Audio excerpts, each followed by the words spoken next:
अच्छा त चंदनवा की छकी या लवंगिया की माई के पसंद बनू हो। रामा हो के लइहे अच्छा त चंदनवा की छकी या लवंगिया की माई के पसंद बनू हो।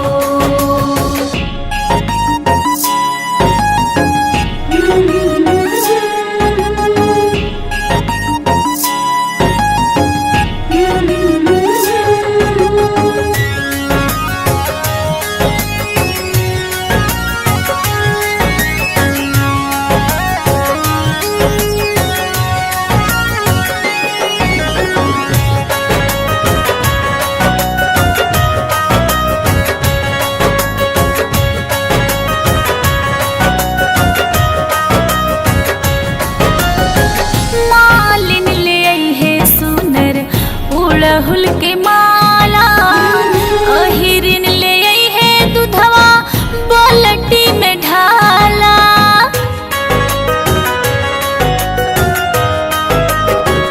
मालिन ले आई है सुनर अड़हुल के माला अहिरिन ले आई है दूधवा बाल्टी में ढाला। पनेरिन पाना वाला वंगिया से ठाइन भर के अंजूरिया छतवा भर के अंजूरी नु हो। पनेरिन पाना वाला वंगिया से ठाइन भर के अंजूरिया छतवा भर के अंजूरी नु हो। रामा हो पंडिताइन रगड़ी चंदन हवा की माई के पसंद बनू हो। रामा हो के लइहे अच्छा त चंदनवा की छकी या लवंगिया की माई के पसंद बनू हो।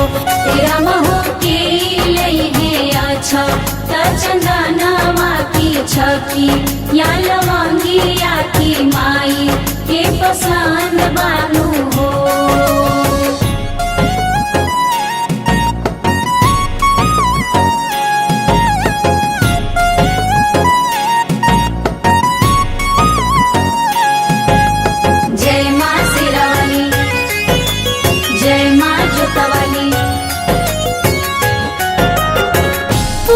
पूरी ठेकुआ बनी कचवनिया देवी के पूजाई होई चढ़ते नवमिया।